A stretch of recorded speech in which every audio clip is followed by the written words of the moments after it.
Hello friends. பொதுவா குழந்தைங்க வெண்டைக்காய் அப்படின்னாலே நல்லா வழுவழுன்னு இருக்கு, கொல கொலன்னு இருக்குன்னு சாப்பிட விரும்ப மாட்டாங்க. அதில நம்ம இந்த மாதிரி ஒரு தொக்கு ஸ்டைல்ல செஞ்சு குடுத்தா கண்டிப்பா விரும்பி சாப்பிடுவாங்க. அந்த வளவளப்பு இல்லாம எப்படி செய்யலாம் அப்படிங்கிறது தான் நம்ம இந்த வீடியோல பார்க்க போறோம். இன்னைக்கு வெண்டைக்காய், வேர்க்கடலை தொக்கு. இந்த காம்பினேஷன் ரொம்ப ரொம்ப அட்டகாசமா இருக்கும். வெண்டைக்காய் சாப்பிடாத குழந்தைகளும் கூட கண்டிப்பா திரும்ப திரும்ப கேட்டு வாங்கி சாப்பிடுவாங்க. Welcome back to Nalini Sundar's kitchen. இன்னைக்கு ஹெல்தி அண்ட் டேஸ்டி ரெசிபீஸில் வெண்டைக்காய் வேர்க்கடலை தொக்கு எப்படி செய்யலான்னு பார்க்கலாம் வாங்க. இதுக்கு ஃப்ரெஷ்ஷாக இந்த மாதிரி பிஞ்சு வெண்டைக்காயாக இருக்கணும். நான் ஒரு 300 கிராம்ஸ் மட்டும் எடுத்துட்டேன். எடுத்து நல்லா கழுவி தொடச்சிட்டு இந்த மாதிரி சைஸில் குட்டி குட்டியாக கட் பண்ணி வச்சுக்கலாம் நம்ம. இது ஃப்ரெஷ்ஷாக இருக்கும்போது செஞ்சால் ரொம்ப நல்லாயிருக்கும். இதுக்கு சின்ன வெங்காயம் தான் கண்டிப்பாக வேணும். 1 கப்பு சின்ன வெங்காயம், ஒரு 6, 7 பல்லு பூண்டு நறுக்கி வச்சுக்கிறேன். அதுக்கப்புறம் 2 தக்காளி மிக்ஸர் ஜாரில் சேர்த்து பியூரியாக அடித்து வச்சுக்கலாம். இப்போ ஒரு கடாய் வச்சுட்டு 1 1/2 ஸ்பூன் எண்ணெய் சேர்த்திக்கலாம். எண்ணெய் சூடாகட்டும். அதுக்கப்புறம் கடுகு கடுகு நல்லா பொரியணும். கடுகு பொரிஞ்ச உடனே ஒரு 10, 12 வெந்தயம் போட்டுக்கலாம் நல்லா வாசனைக்காக. அதுக்கப்புறம் சீரகம் ஒரு 1/4 டீஸ்பூன் சீரகம் போட்டுக்கலாம். இங்கே நம்ம சேர்த்துன கடுகு, சீரகம், வெந்தயம் நல்லா பொரிஞ்ச உடனே நம்ம கட் பண்ணி வச்சக்கூடிய பூண்டை சேர்த்திக்கலாம். அதுக்கப்புறம் சின்ன வெங்காயம் 2 கைப்பிடி அளவு சின்ன வெங்காயம் 2ஆ 2ஆ கட் பண்ணி சேர்த்திருக்கிறேன். 2 கொத்து ஃப்ரெஷ்ஷாக கருவேப்பிலையும் சேர்த்திட்டு நல்லா வதக்கி விட்டுக்கலாம். இந்த பூண்டு எவ்வளோ வேணாலும் சேர்த்தலாம். ரொம்ப நல்லாயிருக்கும் டேஸ்ட்டு. சின்ன வெங்காயம், பூண்டு தான் இதுக்கு ரொம்ப ரொம்ப டேஸ்ட்டை கொடுக்கக்கூடியது இந்த தொக்குக்கு.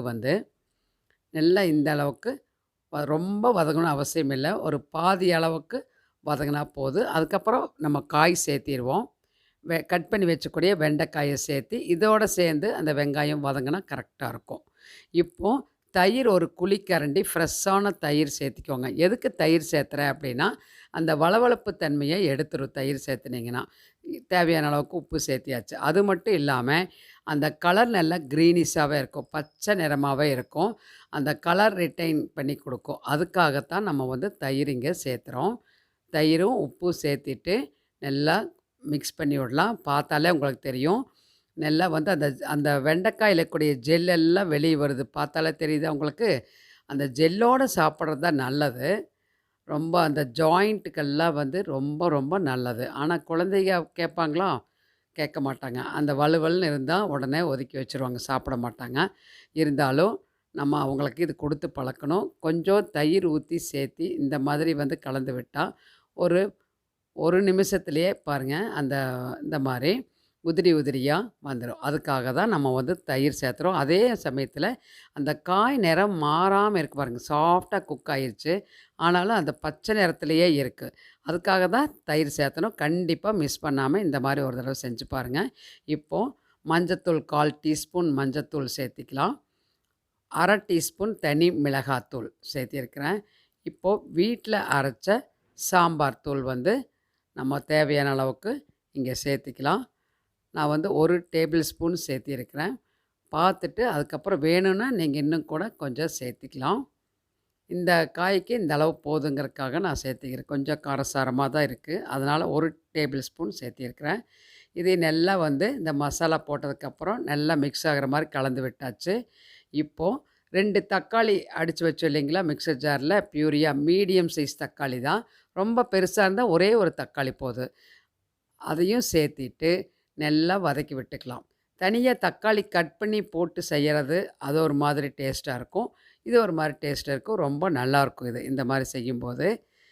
இப்போது அந்த ஜார்லேயே 1 டம்ளருக்கு மேலே தண்ணி சேர்த்தி ஊற்றியாச்சு. இப்போது உப்பு பத்தலைன்னா இன்னும் கொஞ்சம் முதல்லையே உப்பு காய்க்கு சேர்த்திக்கிறோம். இப்போ டோட்டலாக கிரேவிக்கு தேவையான அளவுக்கு உப்பும் சேர்த்து கலந்து விட்டு உப்பு காரம் பார்த்துக்கலாம். பார்த்துட்டு பத்தலைன்னா எது பத்தலையோ அது இந்த டைமில் சேர்த்துக்கோங்க. இப்போ நல்லா கொதிக்க ஆரம்பிச்சிருச்சு. இந்த டைமில் நான் வேக வச்சு எடுத்து உரித்து வச்ச வேர்க்கடலையிலிருந்து அந்த பருப்பு மட்டும் எடுத்து ஒரு 1/2 கப்பு சேர்த்த போகிறேன். நீங்கள் அந்த மாதிரி பச்சை கடலை இல்லை அப்படின்னா வறுத்த பருப்பு இருந்தால் அது நைட்டே ஊற போட்டு காலையில் வேக வச்சு எடுத்து சேர்த்துக்கோங்க. இப்போ பெருங்காயத்தூள் ஒரு 1/4 டீஸ்பூன் சேர்த்துக்கலாம். இந்த நான் வந்து சாப்பிட்றதுக்காக பச்சை வேர்க்கடலை வாங்கிட்டு வந்தோம். அது வந்து வேக வச்சு உரிச்சு சாப்பிட்டுட்டு, இதில 1/2 கப் எடுத்து வச்சேன். அது சேர்த்துனேன். அதனால ரொம்ப நல்லாருக்கு. ஒரு பச்சை மிளகாய் சேர்த்து கலந்து விட்டுட்டு, ஒரு லிட்டு போட்டு விட்டுறலாம். ஒரு 5 நிமிஷம் நல்லா கொதிச்சு வரட்டும். 5 மினிட்ஸ்க்கு அப்புறம் பார்க்கலாம். நல்லா திக்காய் வந்துருச்சு. அந்த வேர்க்கடலை வந்து இதிலேருந்து எடுத்து சாப்பிட்டா ரொம்ப நல்லாயிருக்கும். அந்த டேஸ்ட்டு வந்து, அந்த பச்சை வேர்க்கடலை பருப்பு இருக்கு பார்த்தீங்களா? அவ்வளோ அருமையா இருக்கும். இந்த வெண்டைக்காயோட சேர்த்து இந்த தொக்கு பண்ணும்போது அவ்வளோ சூப்பர்பா இருக்கு. ரொம்ப நல்லா இருந்துச்சு. குயிக்காவும் பண்ணிரலாம். கண்டிப்பா செஞ்சு பாருங்க. இப்போ மல்லி இலைகள் வந்து ஒரு கைப்பிடி அளவுக்கு தூவி ஸ்டவ் ஆஃப் பண்ணிக்கலாம். இப்போ நம்ம கடாய் நல்லா சூடா இருக்கு. கொதிச்சுட்ருக்கு பாருங்க. ஆஃப் பண்ணியும். இப்போ ஓரளவுக்கு சூடு குறைஞ்ச உடனே நம்ம வந்து சர்விங் பவுலுக்கு மாத்திக்கலாம்.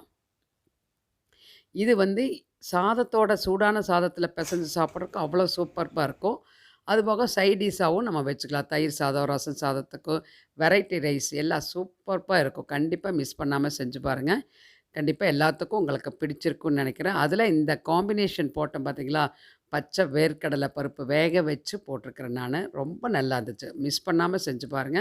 புடிச்சிருந்தா லைக் பண்ணி ஷேர் பண்ணுங்க. அதே சமயத்தில நம்ம சேனல் நளினி சுந்தர்ஸ் கிச்சனுக்கு சப்ஸ்கிரைப் பண்ணாம வாட்ச் பண்ணிட்டு இருந்தாலோ, ஃபர்ஸ்ட் டைம் பார்த்தாலோ, எல்லா வீடியோஸ் பார்த்து உங்களுக்கு பிடிச்சிருந்தா சப்ஸ்கிரைப் பண்ணி தொடர்ந்து சப்போர்ட் பண்ணுங்க. அடுத்த வீடியோல இன்ட்ரஸ்டிங்கான ரெசிபில பார்க்கலாம். Until then by from Nalini. Thank you.